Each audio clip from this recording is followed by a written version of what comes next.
The news line, अचूक वेधक. स्वर्गीय अप्पांच्या जन्मशताब्दी वर्षानिमित्त एक आंतरराष्ट्रीय पातळीवरचं कृषी प्रदर्शन भरवावं या संदर्भामध्ये अतुल बाबांची आमची जवळजवळ 1 वर्षापासूनची चर्चा त्या ठिकाणी सुरू होती. मुळात आमची जी शुअर शॉट इव्हेंट्स ही इव्हेंट मॅनेजमेंट कंपनी जी आहे तिचं बाळसं किंवा जन्म जो म्हटला तर तो कराडचाच आहे आणि संपूर्ण देशभरात आम्ही कृषी प्रदर्शनं भरवत असतो.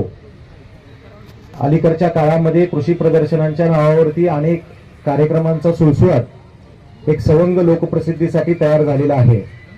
परंतु सन्माननीय सुरेश बाबा असतील किंवा अतुल बाबा असतील यांचं निफळ त्या ठिकाणी म्हणणं असं होतं की शेतकऱ्याला या ठिकाणी ज्या आता समस्या भेडसावत आहेत म्हणजे त्यांच्या शेतमालाला भाव मिळत नाही आहे, मजुरांची समस्या आहे आणि या सगळ्या गोष्टीला जर मात करायची असेल तर आंतरराष्ट्रीय तंत्रज्ञान हे इथल्या शेतकऱ्यांनी चोखाळलं पाहिजे आणि त्या दृष्टिकोनातून आंतरराष्ट्रीय पातळीवरचे स्टॉल्स आणि संपूर्णपणे प्रदर्शनामध्ये कुठल्याही प्रकारचे खेळणे पाळणे न ठेवता निव्वळ शेती, औद्योगिक आणि पशुधन अशा रिलेटेडचे स्टॉल्स त्या ठिकाणी असले पाहिजेत.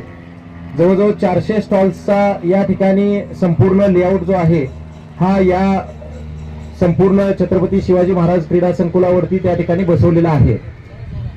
आपण प्रवेशद्वार जे आहे यंदाचं 350 शिवराज्याभिषेक, छत्रपतींचा शिवराज्याभिषेकाचं वर्ष आहे.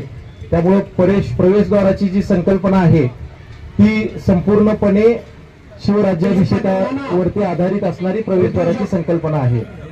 माध्यमातून जी आपण यापूर्वीची चळवळ उभी केली आणि मग सांगत होते दादा की खऱ्या अर्थानं पटत नव्हतं की एवढं उत्पादन एका ह्याच्यामधून 100 टनापर्यंत जाईल. ही तंत्रज्ञानाचा उपयोग आहे आणि हे नवीन ह्याच्यामध्ये आत्मसात झालं पाहिजे म्हणून सुरेश बाबांनी भूमिका घेतलेल्या आहे. जयवंत अप्पांनी त्या काळामध्ये या तालुक्यामध्ये चळवळ उभी केलेली आहे ती खऱ्या अर्थाने लोकांच्याकडे पोहोचवण्याचं काम या कृषी प्रदर्शनाच्या माध्यमातून होणार आहे आणि म्हणून हे कृषी प्रदर्शन आयोजन करण्याचा मानस आहे आणि हे कृषी प्रदर्शन खूप असं चांगलं विद्ये तर यापूर्वीपासूनच कराड आणि महाराष्ट्रामध्ये परिचित असणारा सर्वांना माहिती आहे. मग अशी कृषी प्रदर्शनाची त्यांनी माहिती खूप चांगली दिलेली आहे आणि माझं मत आहे की आता गजेंद्र पाटील त्यांची कमिटी आहे आणि संचालक मंडळ सर्वांनी प्रत्येक गावामध्ये निरोप द्या आणि याचा जास्तीत जास्त लाभ कसा मिळेल लोकांना, ह्याच्यातून उत्पन्न कसं वाढेल या दृष्टिकोनातून जी अप्पांची जी भूमिका होती सुरेश बाबांनी घेतलेला आहे, अतुल बाबांनी जी भूमिका घेतलेला आहे आणि त्या माध्यमातून या कृषी प्रदर्शनाचा निश्चितच या परिसराला, तालुक्याला किंवा या कारखान्याच्या माध्यमातून सांगली आणि सातारा जिल्ह्यातल्या लोकांना उपयोग व्हावा अशा पद्धतीचं कृषी प्रदर्शन हे भव्य दिव्य आयोजन केलेलं आहे. त्याचा सर्वांनी लाभ घ्यावा अशी आपल्याकडे अपेक्षा व्यक्त करतो.